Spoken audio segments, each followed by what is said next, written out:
Muchas gracias por estar aquí. Las agendas son complicadas y en días de lluvia pues incluso más, y se os agradece mucho.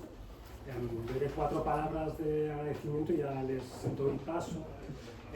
Quiero agradecer a la Librería Laie, que siempre nos acoge pues, con mucha amabilidad. Yo esta mañana venía pensando si la última presentación que hicimos aquí tal vez fue la de Albert Serra, que el viernes pasado al día, no sé si alguno lo conoce, pero hicimos Albert Serra con Jim Ferrer, y yo la recuerdo especialmente porque creo que debe ser de las pocas presentaciones de la historia en las que no se habló en un solo momento del libro que presentábamos, y tiene su mérito, y no, la verdad es que la presentación fue estupenda. A ver qué nos pasa hoy, pero estuvo muy bien. Quiero hacer una mención a Carlos Acevedo, amigo en común, que fue librero de Laie, ahora es librero traductor en Finestras, porque fue Carlos el que nos propuso, nos invitó a leer el libro de Vicente, El todo puede ser, y evidentemente Carlos yo creo que ha leído muchos o bastantes de los libros del catálogo y lo vio claro, que nos podía encajar, y yo que los he leído todos, pues aún lo vi más claro y se le agradece, evidentemente. Digo que encaja porque Nache y yo, en la línea de ensayo, es un poco difícil de explicar, pero es verdad que es posible que se pueda trazar una línea con algunos libros en los que se ensaya sobre lo literario, con bastante peso narrativo y con presencia, si se quiere, de la literatura del yo, desde lo autobiográfico o lo autoficcional. Y ahí, por ejemplo, tenemos Las abejas y lo invisible de Clement Sets, las páginas escogidas de Altenberg, los aforismos de Fusté, y ahora también el Todo puede ser de Vicente Undurraga. Y yo le quiero agradecer desde aquí que haya aceptado a formar parte del catálogo y que además haya pegado el viajazo desde Chile para venir a acompañar la salida del libro.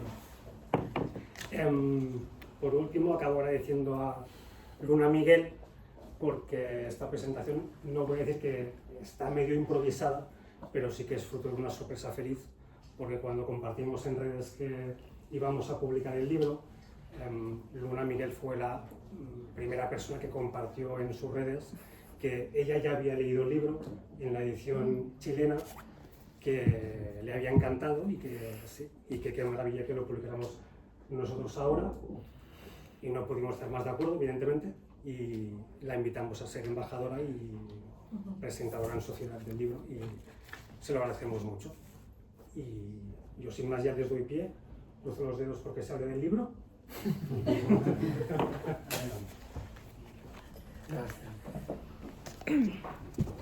Retuitear, agradecer, venir, presentar, apalabrar, conocer, escuchar, leer, desconocer, conocer, desconocer, poetizar, estar, agradecer, insistir en agradecer, decir,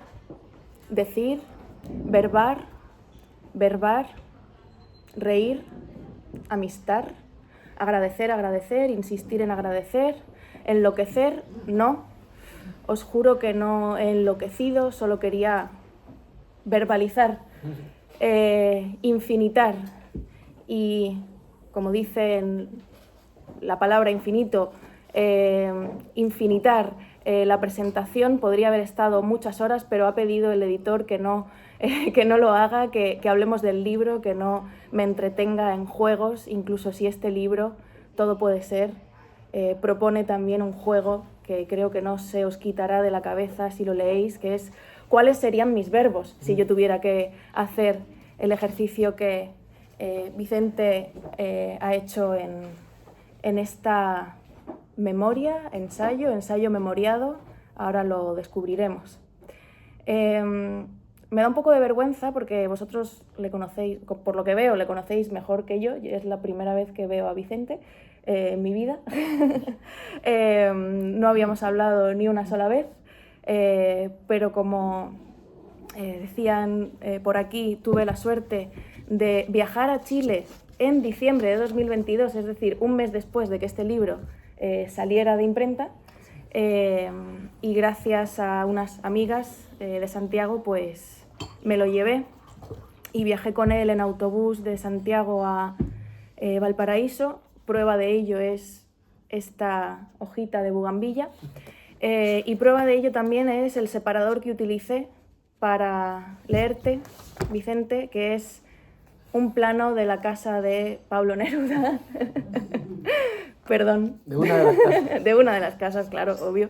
Y perdón por decir ese nombre.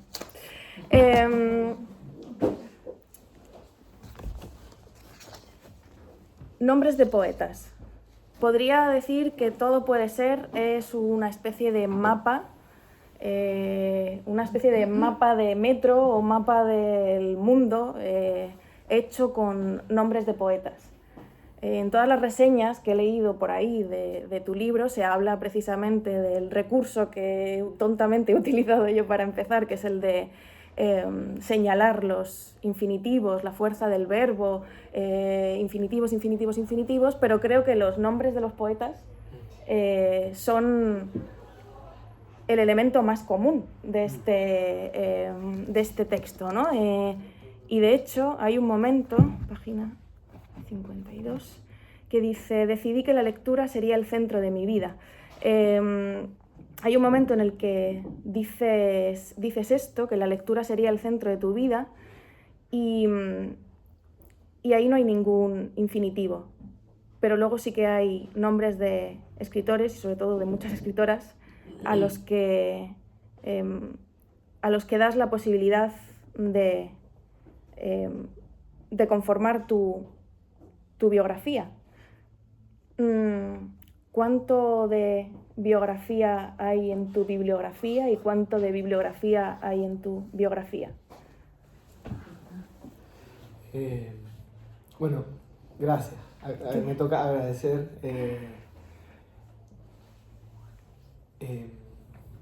Pero antes, para no dejar eso, probablemente mucho, en la medida en que por gusto de lectura, pero también por trabajo, por edición, de alguna manera un centro de una base de lectura yo la tengo en la poesía.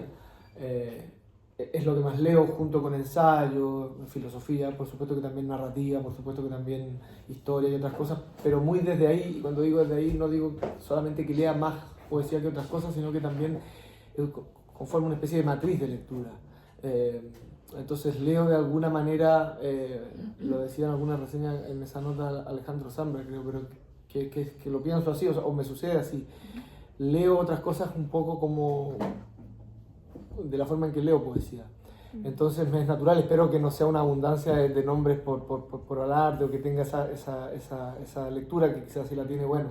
Pero porque me es muy connatural conversar mencionándolos, porque leo permanentemente. Entonces, claro, de alguna manera, cuando ya uno lleva 20, 25 años leyendo como sostenidamente en la vida, digamos, no soy un lector tan temprano, soy un lector más bien tardío, o sea, digo, que más llegando hacia los 20 años, estuvo ese instalarse en el centro de mi vida la lectura. Pero yo tengo 42, son más de 20 años leyendo. Obviamente que es igual que la música, en el fondo empieza a marcar mucho tu biografía, tu bibliografía. Y hay poetas que te son más queridos, hay poetas a los que se vuelve mucho, tiene tú mencionabas el verbo amistad, ahí para mí la lectura también tiene esa cercanía con la amistad. Porque se establecen formas recurrentes, uno va y viene de los amigos y de las lecturas, y algunas se van alejando incomprensiblemente y también las dejamos ir, y otras aparecen, y algunas que parecían muy remotas y muy impensables establecer una relación con ellas, en algún momento se instalan en una cercanía con uno, para uno, y claro, hay poemas, ni siquiera digamos poetas, sino poemas a veces, que uno puede haber leído 50 veces en la vida. Y bueno, creo yo que la buena poesía es esa, la que siempre te lleva un poco la delantera, pero invitándote, digamos, no dejándote afuera. Yo sí creo que la poesía en ese sentido al final es un género hospitalario, pero que acoge de una manera desafiante. Entonces uno puede volver a leer 20, 30 veces un poema. Un cuento, un ensayo también, tal vez uno vuelve a leer, ¿no es cierto? Y a releer, pero no de esa manera, creo, por una cosa de extensión. Entonces, claro, van apareciendo porque si yo estoy pensando en regar o en comer, en regar, por ejemplo, aparece Neruda, que también lo menciono sin problema. Aparece porque me acuerdo de los goterones de ese poema de Neruda que ahí menciono. No los busco, eso sí, no voy a buscar referencias, sino que se me vienen un poco. Eso. Y respecto al agradecer que decían, agradecerles a ustedes por estar acá acompañándome, me alegra ver tantas caras conocidas y algunas desconocidas, también me alegra. Y nada, agradezco a la librería, por supuesto, por acogernos, y a Eduardo al contrario, por haber recibido ese comentario de Carlos, que es el librero que él mencionó, ¿no es cierto?, Carlos Acevedo, que se fue de Chile, entiendo que hace 20 años, pero él tenía una librería en Chile que todavía existe, que se llama la librería TAC, que ahora la lleva Joan, un catalán que se fue para allá y hizo una especie de intercambio. No sé cuál habrá sido exactamente el trato, el negocio que hubo ahí, pero la cosa es que este catalán se quedó a cargo de la librería en Santiago y Carlos se vino para acá. Y yo iba entonces en los comienzos de mis tiempos universitarios y tenía una buena relación de lector y librero con Carlos, y él me veía y husmeando en los estantes justamente de poesía, y además él tenía unas cosas que ya no existen, que eran unos, no sé, ni siquiera eran unos Excel, yo creo que eran unos Word con cuadriculados donde me mostraba lo que iba a traer de acá, principalmente. Entonces yo le encargaba cosas y después se fue y no supe mucho más de él hasta muchos años después, que lo vi en alguna entrevista con una barba distinta. La cosa es que él, por su interés, por su gestión de librero, accedió al libro y me escribió un día un mail muy generoso y me dijo si le parecía que se lo presentase a Eduardo y a H. y yo, y le dije, bueno, con gusto, por supuesto.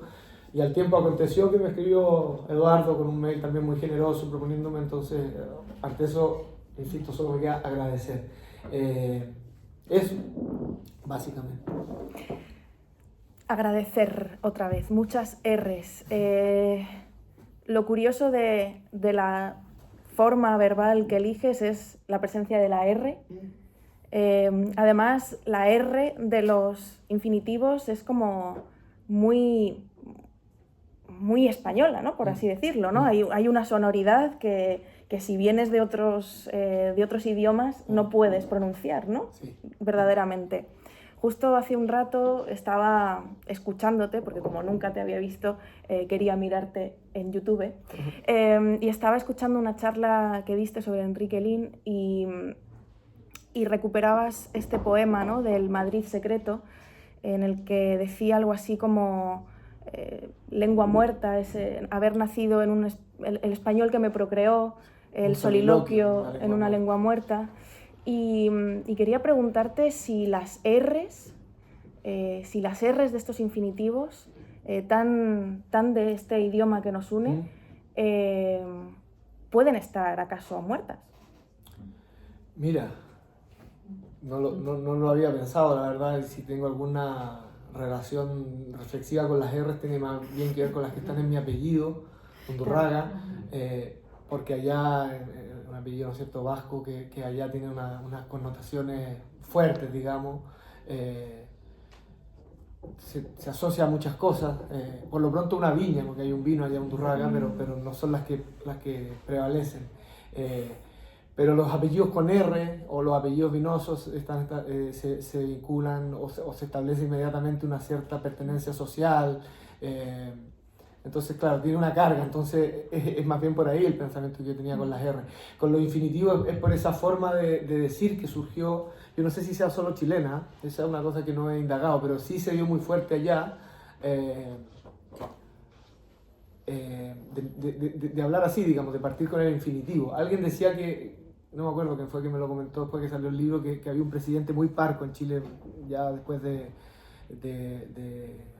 acabada la dictadura, que fue Eduardo Frei, un tipo que hablaba muy para adentro, y hablaba de esa especie de articulada como con infinitivos, de invertir en Chile será conveniente.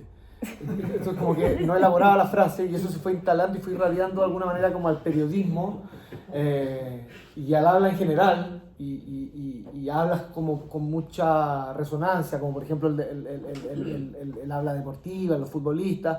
Entonces claro, una cosa ante la que se tiende a reaccionar, como eso está mal, es incorrecto, pero realmente yo empecé a decir de repente de esos malos usos de la lengua, de donde salen los mejores usos de la lengua, y además, si bien es una habla muy precaria, digamos, ¿no es cierto?, porque no está articulado el lenguaje, igual a la vez también sí. Entonces empecé a mirarlo como con más gusto, y además que tiene esa cosa que es lo propio también de la poesía, ¿no es cierto?, que es la síntesis, digamos, porque al no estar articulado, entonces empecé a tratar de pensar en verbos así. Ese es un poco el pie forzado, el juego de estos verbos, que claro, al ser infinitivos están terminados como con la R y se vuelve muy presente.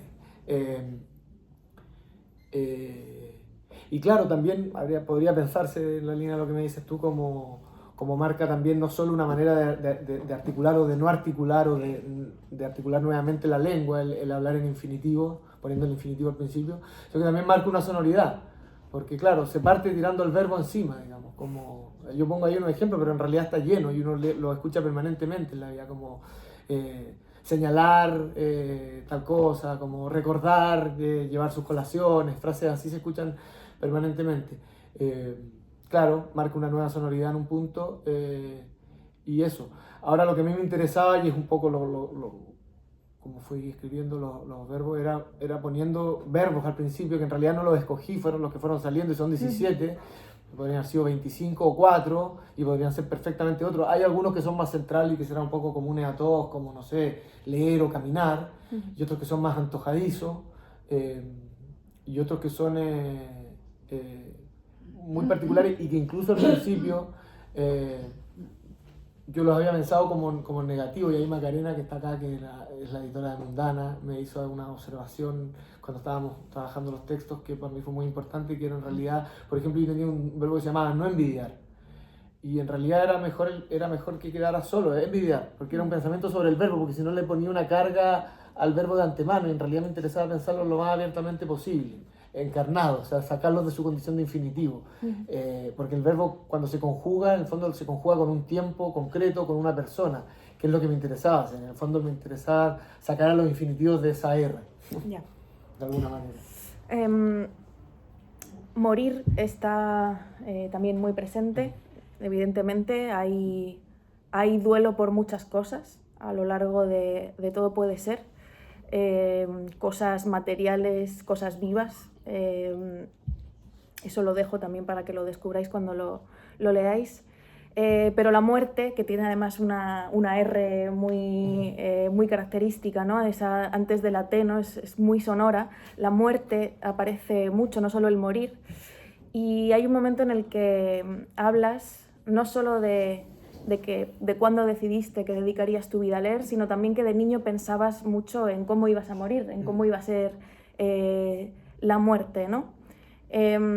¿Cómo se compaginan esas dos cosas? Dedicar la vida a leer y pensar constantemente en cómo vas a morir.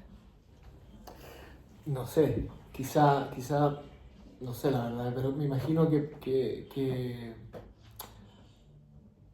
lo que pasa es que lo que pensaba, que me imagino que es una experiencia más o menos común, no era tanto en mi morir como en mi llegar al deceso, digamos así, sino que era un pensamiento más masturbatorio, en un punto que tenía que ver con qué pasaba si yo moría, digamos, que me instalaba en un centro, ¿no es cierto?, en el centro que ocupa el ataúd.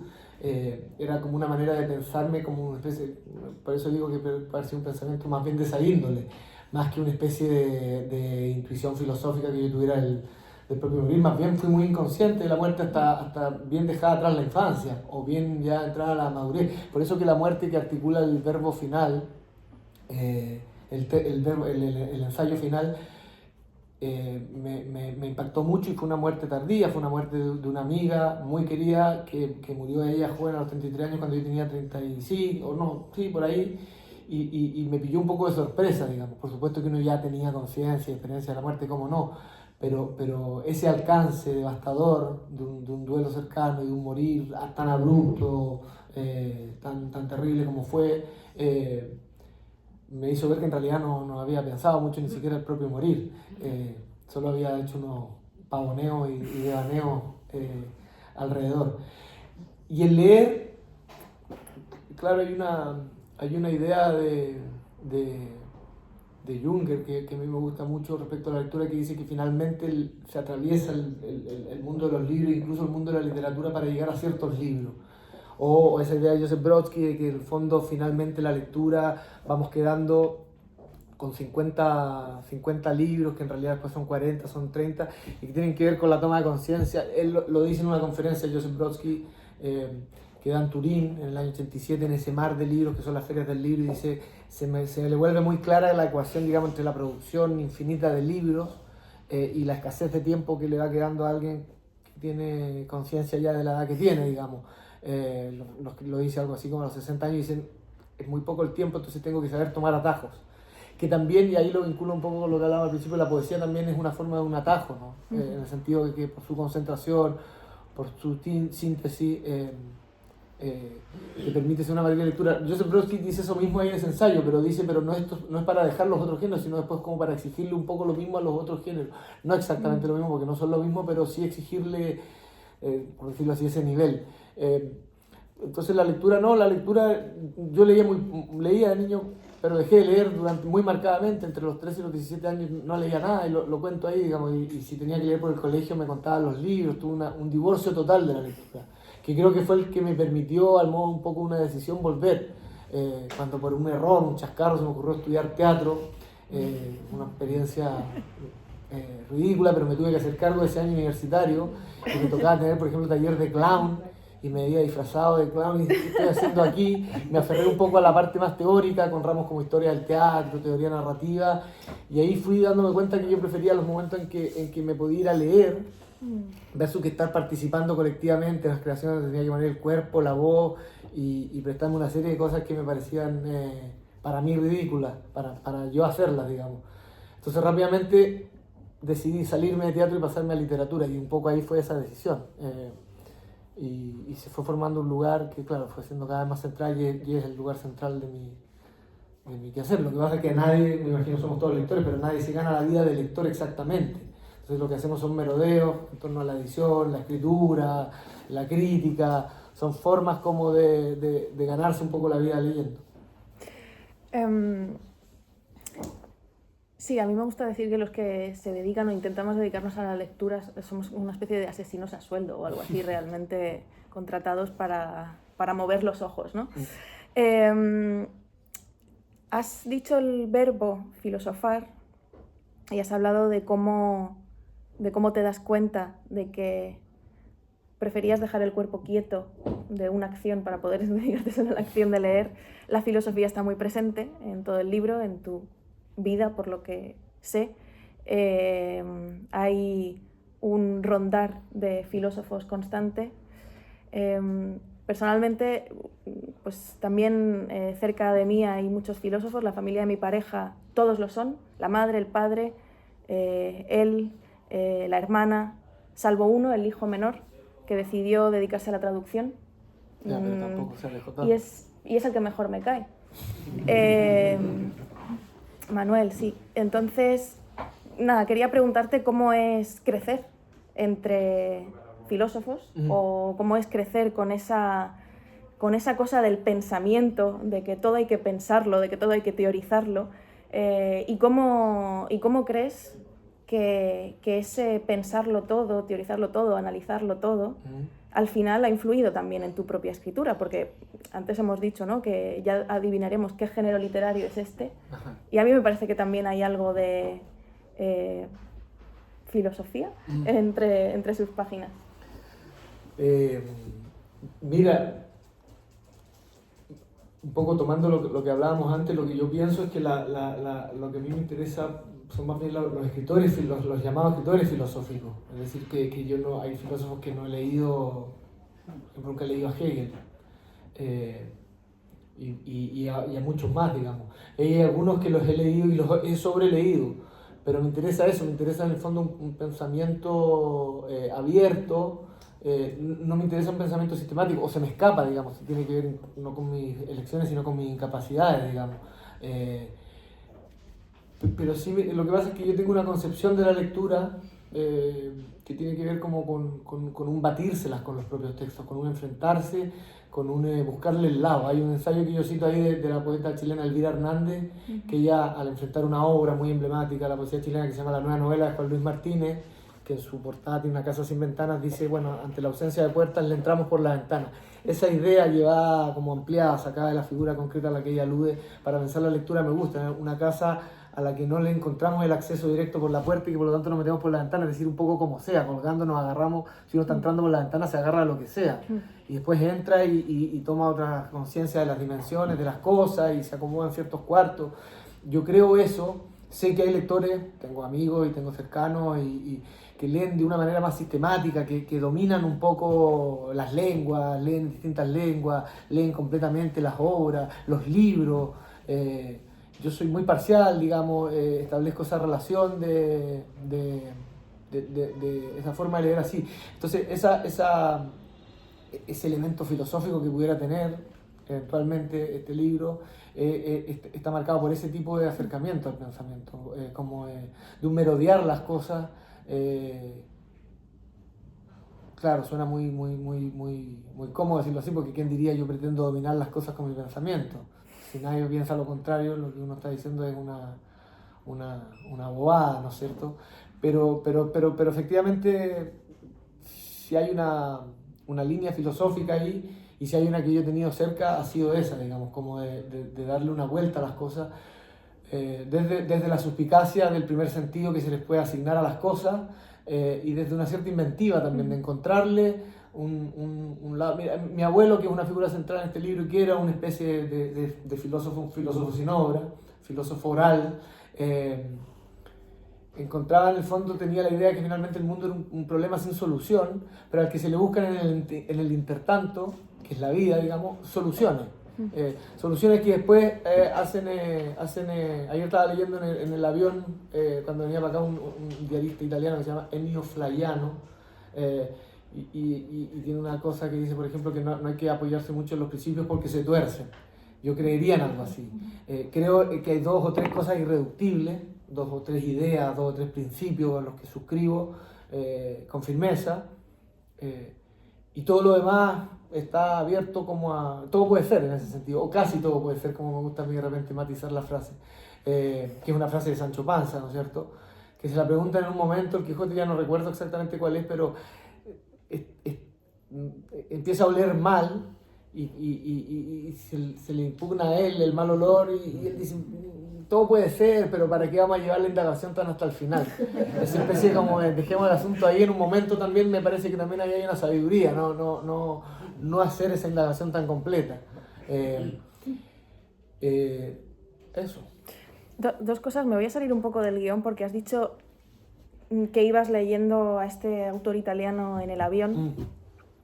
Yo siempre tengo muy malas experiencias escogiendo la lectura del avión. ¿Ya?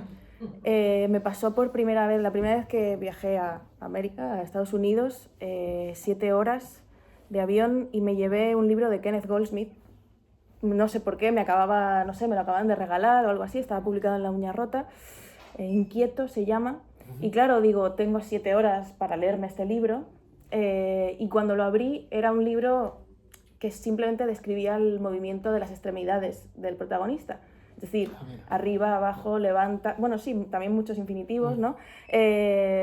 Unas conjugaciones también extrañas, ninguna trama, ninguna historia, nada posible de leer durante 7 horas realmente, simplemente un puto libro que tenía yo allí y que no iba a cumplir con el cometido de lo que para mí en ese momento tenía que ser hacer un viaje tan largo, ¿no? Que es básicamente entretenerme un poquito más, ¿no? Entonces quería preguntarte si tienes consejos para elegir libros de viajes largos, ahora que has hecho uno. Y la segunda cosa, que quizá tenga que ver, es si crees que todo puede ser, ya que hemos dicho que o al menos yo lo pienso, que los filósofos escriben mal y por eso está bien que la filosofía no la escriban los filósofos. Tú escribes bien y tu escritura me recordó al placer que siento cuando leo, por ejemplo, a un Pascal Quignard, por ejemplo, ¿no? También un filósofo que deja la filosofía para poder hacer filosofía. Y quería preguntarte en qué tradición te ves a ti mismo como ensayista, de qué otros ensayistas frikis del verbo, de la poesía, de la literatura, de la recontextualización de frases clásicas como este puede ser, ¿en qué tradición te ves, ¿no? ¿Qué otros ensayos podrías recomendarnos que a ti te hayan influido y que tal vez podamos leer en el avión? Mira, de lectura para el vuelo no podría dar consejos, pediría más bien consejos sobre los vuelos mismos, que me cuesta mucho tomarlo y articular, es un gran problema. Siempre está esa cosa como de viajar a un lugar porque viene un viaje en bus o en vuelo y qué libros uno se lleva y qué ánimo me pillará. Yo suelo llevar 2 libros, en el fondo, uno de prosa y uno de poesía, son como las distinciones más básicas que yo hago, en el fondo. Y eso aconsejaría, porque claro, uno de poesía se puede entrar, si uno va ansioso, va distraído, puede entrar y salir con más facilidad de ello. Y lo otro, claro, ahora pensaba que me traje los diarios de Flaiano, porque claro, el diario justamente tiene esa brevedad de entradas que a veces se alargan. Entonces había decidido traer 2 libros, uno de poesía de Jorge Eduardo Yeltsin, un poeta peruano, porque voy a Roma, entonces como él vivió en Roma también quería ir, porque cómo se llaman sus poemas, en fin, y los diarios. Pero igual al final metí Las Noches Blancas de Dostoyevsky por si me venía una necesidad de más desarrollo narrativo, pero no lo leí. Respecto a dónde me siento cercano, lo que podría decir son ensayistas que me interesan, pero en el fondo sería básicamente el ensayo no didáctico el que más me interesa. O sea, como el único que dejaría fuera sería el ensayo que trata de desarrollar y de agotar una idea. Me interesa más bien, por lo tanto, los rasgos que sí son muy propios del ensayo. La verdad es que el ensayo, ¿no es cierto?, se confunde con muchos géneros muy cercanos, como con el artículo. Hay un ensayo muy lindo de Cynthia Ozick, por ejemplo, que es una ensayista de una cabeza admirable, muy irónica, me gusta mucho su ironía, pero lo aborda como con una inteligencia superior los temas que aborda, pero ella hace una distinción muy clara porque no es categórica, no es pesada con el artículo, con una serie de cosas que en realidad no serían. El ensayo sería, en ese sentido, el texto que tiene un espíritu de indagación, de perderse junto al tema que escudriña, que por lo demás puede ser cualquiera, ¿no es cierto? Entonces, claro, ella sería una ensayista que admiro, o Joseph Brodsky sería otro ensayista que admiro, pero son grandes nombres. Lo que me interesa más bien una escritura, me preguntaba recién por los filósofos, claro, yo menciono ahí, por ejemplo, a María Zambrano o a Nietzsche, que son 2 autores que leo por cómo escriben, por cómo merodean los pensamientos. Hay libros de María Zambrano que leo hace 15 años y todavía no los entiendo, y lo que hago es avanzar con suerte en un porcentaje de entendimiento, pero hay algo en ellos que me resulta magnético, que me atrae, cómo escriben, cómo merodean las ideas, a veces las grandes ideas o las grandes cuestiones como la muerte, y a veces minucias o si no minucias, por lo menos problemas más acotados, como el alba, como el amanecer. Como yo, que soy muy insomne, siempre me interesa mucho ese momento en que se encuentra el día con la noche. Hay un cuento de Calvino que a mí me gusta mucho, en Los amores difíciles, que hay un matrimonio que ella trabaja de noche y él de día, y él va llegando un día y llega un poco antes, a las 5:30 de la mañana, y no quiere quitarle esa media hora de sueño a su pareja, entonces se va al bar de la esquina. Y ahí dice claramente la humanidad se dividía en 2, los que están despiertos ya y los que están despiertos todavía. Y eran como 2 humanidades irreconciliables. Los que están despiertos ya, están llenos de jovialidad y energía para el día, y los otros vienen ¿no es cierto?, en un reventón, probablemente ebrios o trasnochados, o pasados a algo que no es a ducha. Yo suelo ser de eso. Entonces, pero me interesa pensar esa hora de la mañana, y por ejemplo María Zambrano la piensa mucho, la asocia al pensamiento y todo. Trato de leer también ensayos contemporáneos, por también la cercanía que hay a las materias y todo. Y de estar buscando. El año pasado, por ejemplo, leí unos ensayos de un norteamericano que se puso un poco de moda y hasta vi en un momento que había preventa de sus libros en Chile, de Peter Orner. Me interesó mucho. No sé, montones. ¿Crees que ahora vamos al insomnio porque me interesa, o sea, se me han venido a la cabeza un par de cosas, pero crees que en este, bueno, hemos dicho antes, ¿no?, que publicas en España al menos en una colección híbrida, ¿no?, de donde tampoco sabríamos decir si es exactamente si son exactamente ensayos, memorias, etcétera. ¿Crees que hay una, quizá generacionalmente hay una moda o es un momento en el que todos nos hemos puesto a pervertir el ensayo, precisamente? Cada uno a su manera. Pero estaría yo a favor de la perversión, si suscribiera esa idea. Exacto. Sí, siempre, ¿no? Sí, Estamos claro. a favor de la perversión. No, lo digo porque en el fondo creo que sí que es un tiempo más propicio para el ensayo. Bueno, un poco lo que pasó en la pandemia, ¿no es cierto? Que había como tanto tiempo para leer, pero tanta ansiedad, y ahí pasaba lo que yo vi, surgir muchos talleres de poesía, clubes de lectura, y también de ensayo por las formas breves, en el fondo, que se prestan más a tiempo, de poco tiempo, digamos, y de mucha ansiedad. Y por otro, porque en el fondo está esa cosa reflexiva, yo podría ser, pero grosso modo, porque muchos más diagnósticos generales no me atrevería a hacer, pero sí creo que es un tiempo de mucho... O sea, de un volcarse sobre el mundo sobre sí mismo, y quienes lo habitamos sobre nuestras propias vidas, y ahí el ensayo, como una manera de pensar en el mundo y pensarse en el mundo, yo creo que sintoniza mejor en estos tiempos. Probablemente se lee más ensayo que a finales de los 90, donde parecía, digo, muy grosso modo, ¿no es cierto?, pero el mundo ir más imbuido en su propia deriva. Hoy día que como que se desarmó un poco la cosa, que además que somos demasiado. El tema es curioso porque en ese ensayo que mencionaba Joseph Brodsky, que se llama Cómo leer un libro, él es majadero como cada cierto tiempo con el tema de que somos muchos y vamos a ser muchos más, como con la explosión demográfica, que era un problema que también Nicanor Parra, un poeta que también menciona mucho ahí, le parecía central, digamos, como somos demasiados, cómo nos las vemos en el mundo. Esa pregunta, que es de siempre, digamos, quizá hoy se vuelve un poco más urgente o más candente, y por lo tanto el ensayo puede tener algo más que decir, pero yo creo que la ficción también, que la invención también. De hecho, justamente a mí me pasó un poco lo contrario, que en tiempos de pandemia, en ese encierro, yo como que me volqué más a la ficción. Me puse a leer, además no lo había leído, tenía pendiente leer a Roussel, Locus Solus, Impresiones de África, y me vi fascinado ahí, digamos, como en esa deriva, o sea que también todo puede ser en ese sentido también. Pero claro, el ensayo tiene esa cosa, ¿no es cierto?, como de un pensar el mundo abiertamente, de incorporando la contradicción, la vacilación y la risa. Ese quizás sería, no todos los ensayos, pero hay un tipo de ensayo que también incluye la risa porque es hermana o derivada de la duda, ¿no es cierto?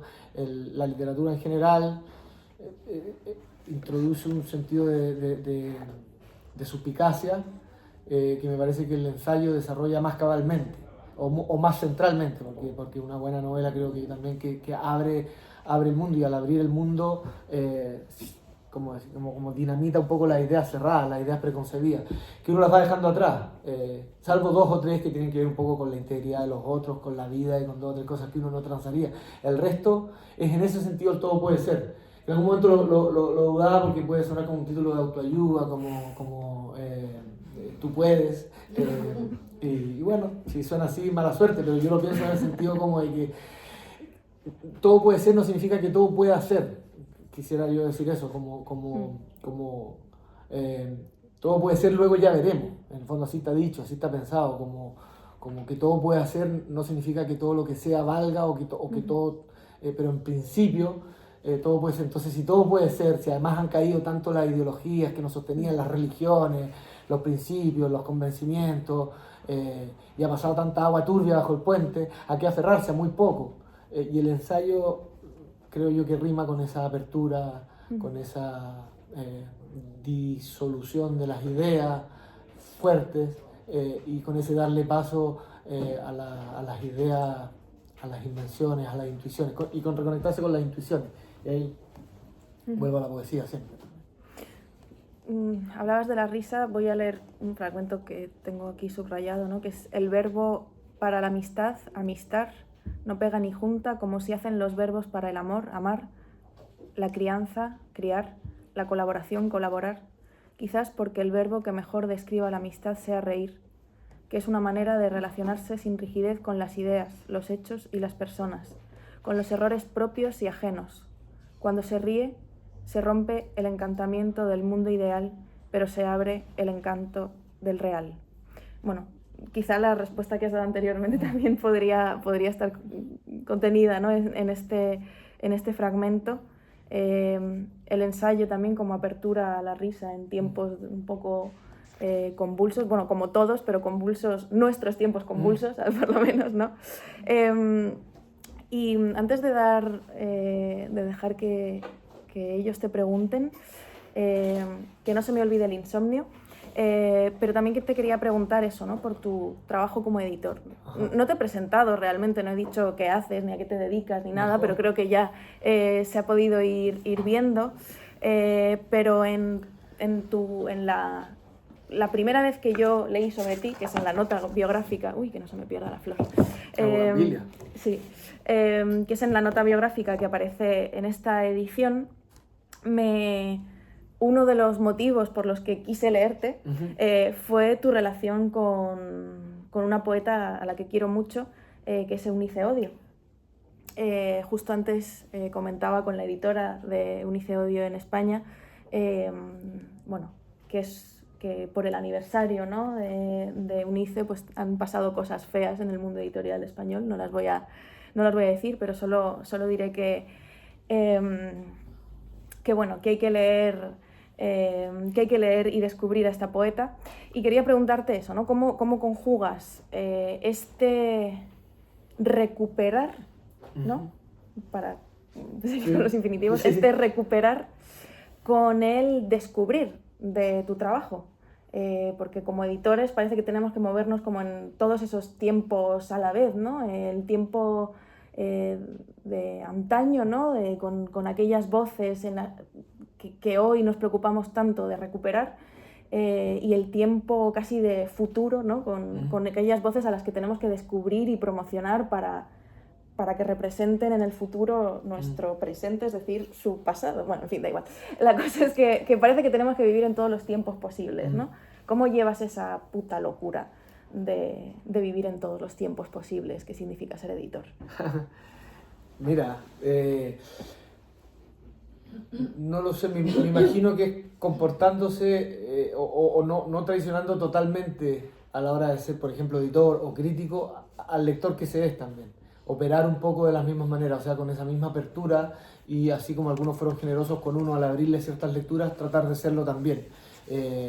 No implica eso que yo tenga una política como de democratización de la lectura, ni una vocación de tal, no es lo mío, tampoco tengo nada en contra de eso, pero no, sino simplemente con quien esté interesado. Yo, por ejemplo, un tiempo a esta parte hago talleres y me interesa como abrir a la lectura. Entonces no son talleres para gente ya iniciada, aunque llega gente muy iniciada, pero también de repente llega un médico, un físico, gente de distintas edades, de distintas proveniencias, y que pueden encontrar algo y después seguir leyendo por su cuenta. Mi abuelo, que es esta figura tan tutelar para mí y tan presente en el libro, él hacía clases de filosofía y de poesía, pero no en las escuelas de filosofía ni de poesía. Yo le pregunté una vez por qué hacía en la escuela de arquitectura, en la Universidad Católica, en las escuelas de derecho, y por qué no hacía literatura en literatura y filosofía en filosofía. Decía, no, porque a mí me gusta en el fondo hacer la zancadilla y arrancar, que se paren y sigan para donde puedan. No le gustaba la figura del maestro, que a mí tampoco me gustaría. Él sí tenía credenciales para ser maestro, yo no, pero acercarse a ese lugar no me interesa.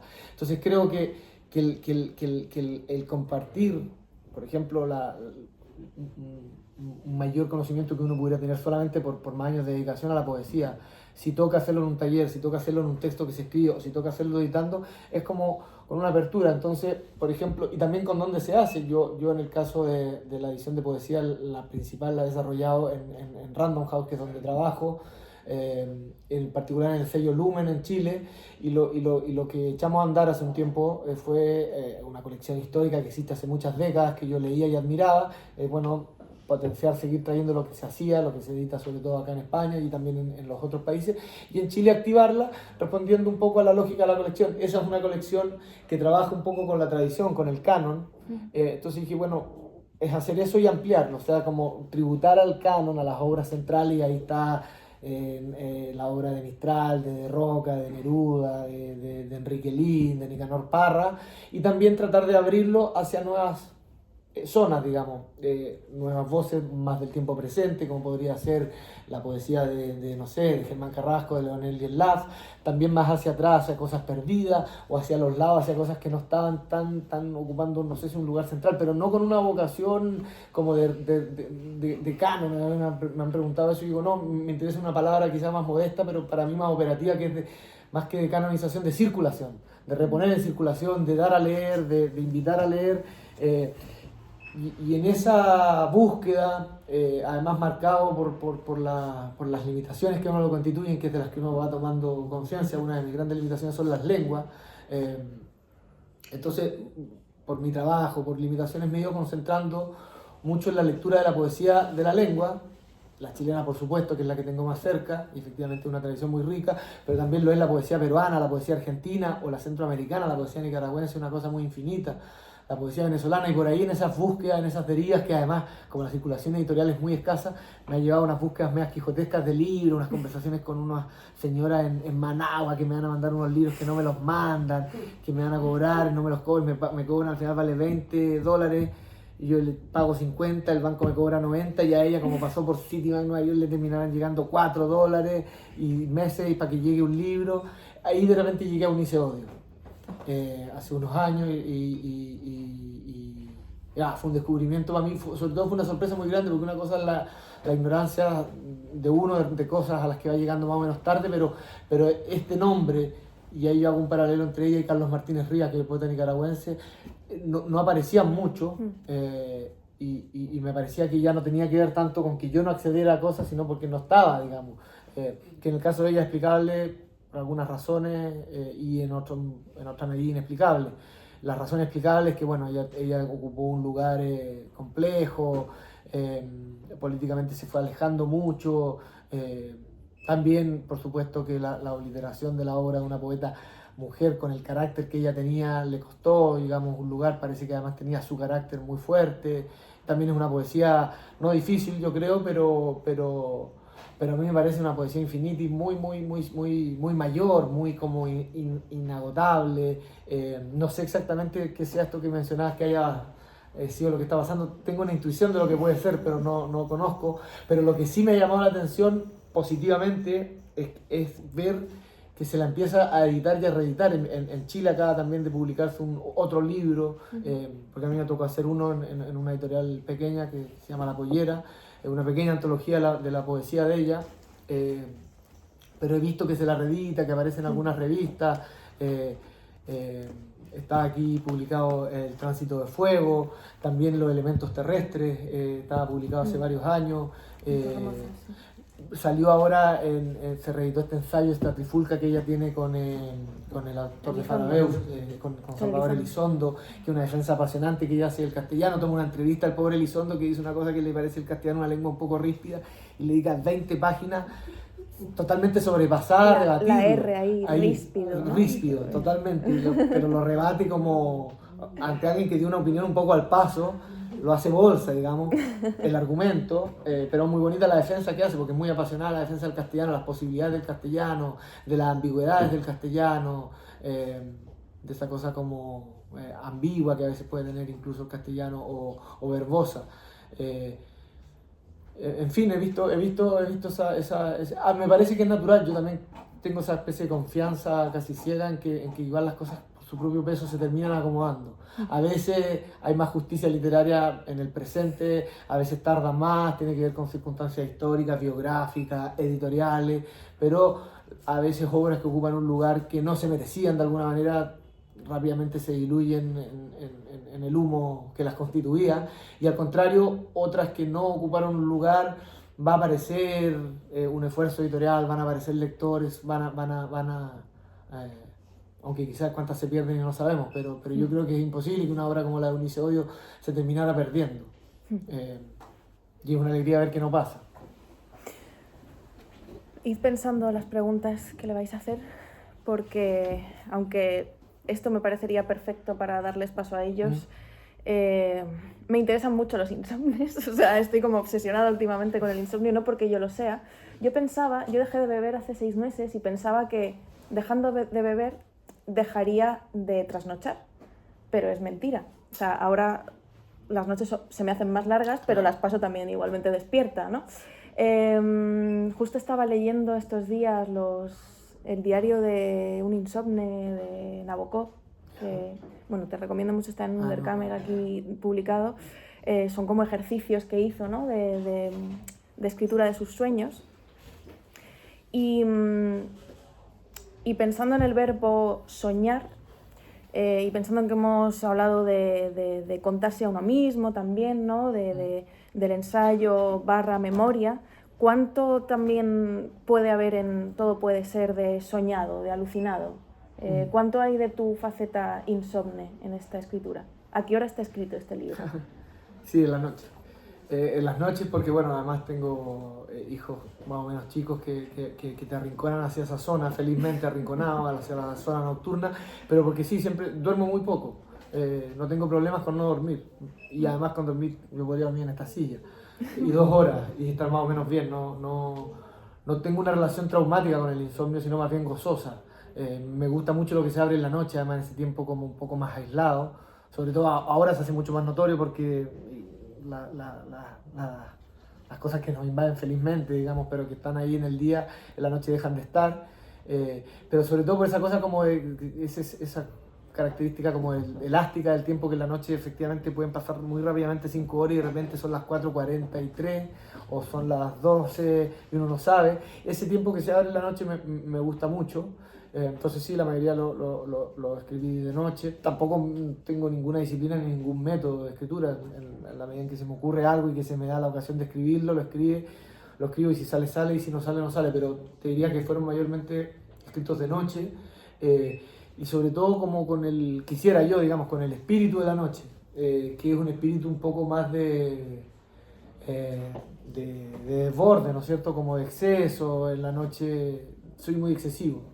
Como Eduardo tomó la decisión de poner detrás del libro una foto de unos calugones que yo como desde niño, que son unos caramelos, digamos, de baja calidad, pero que a mí me fascinan, y siempre los comí de manera rabelesiana, 20, 30, me lleno la boca, es como una cosa como compulsiva. Sí, eso me decía, parece, no los conozco, pero los quiero conocer ahora. Me dejó muy interesado. Y ese es un poco el espíritu de la noche, un poco de obscenidad, de perderse, porque tampoco... Nunca había pensado en los sugus como algo obsceno. No, yo sé que puedes tener una relación obscena con casi todo, incluso con los que voy o los sugus. Porque tampoco es que yo me quede leyendo en la noche, también sí, pero me puedo quedar viendo capítulos de teleseries antiguas sin problema, o escuchando, como digo por ahí, que eso me lo comentaron mucho, no 1, ni 2, ni 3, sino 50 veces la misma canción. Que me entró en sintonía, hasta que se agota un poco en mí la necesidad de escucharla 50 veces. Y me lo permito, en el fondo, la noche te permite permitirte eso.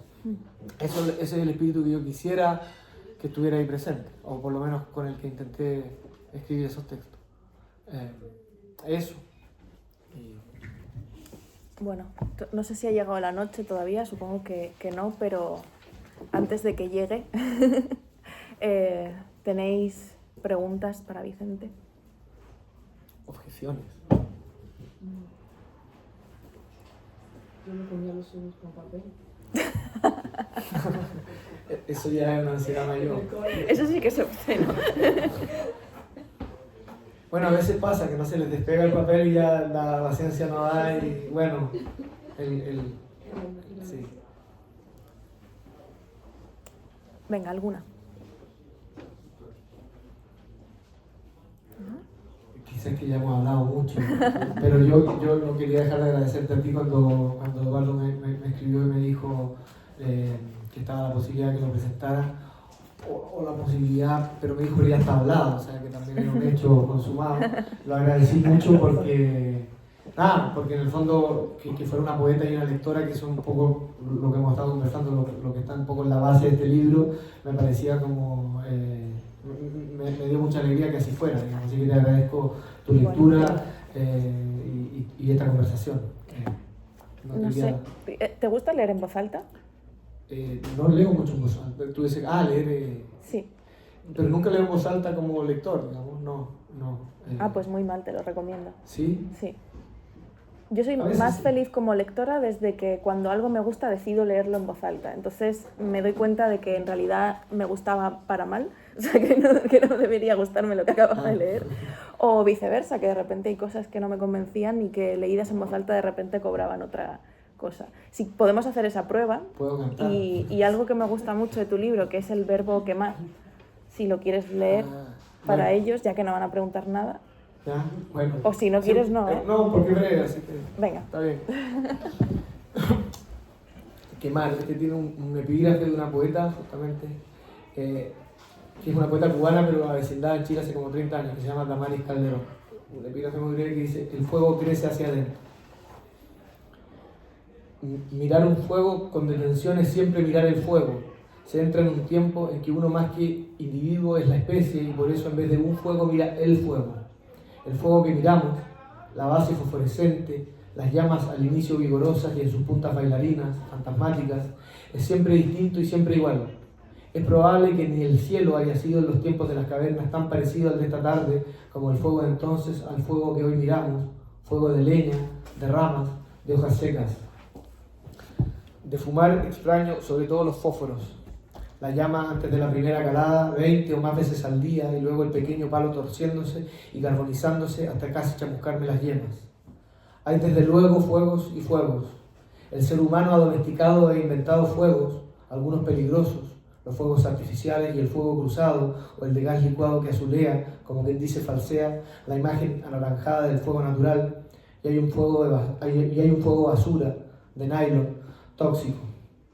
Presencié de niño el incendio de una juguetería inmensa en el tercer piso de un centro comercial, y el humo negro y el olor tóxico me dieron la idea cabal de que lo que se quemaba, los juguetes y disfraces, era veneno en potencia, una bomba lenta, no tan lenta. En cambio, el fuego que se alimenta de lo natural o lo orgánico es otra cosa.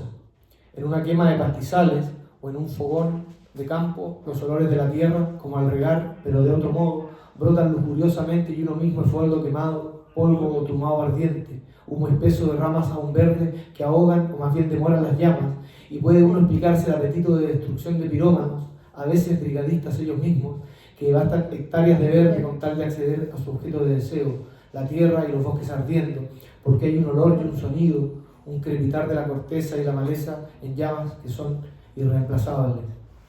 Me quedo con fogones y chimeneas, y para el final la cremación, volverse ceniza. Mirando el fuego me conecto conmigo mismo en la chimenea de mi abuelo antes de los 10 años, fuego en el que siempre imaginaba incendios como el que vería años después en la juguetería de la Pumanque, incendios que yo extinguía o incrementaba, dependía del día y el ánimo, moviendo troncos, ramas, brasas y metiendo diario arrugado a discreción, y ese fuego que veía crecer concentraba mi mirada, como seguro tantas veces ha de haberla concentrado desde ojos cavernícolas, tal vez porque más allá o más acá de todo siempre hemos sido y seremos lo mismo, hijos de la tierra, lava, chispas y cenizas, o quizá la brasa misma de un magma que nunca conoceremos como testigos, pero el que un día formaremos o volveremos más bien a formar parte. Gracias.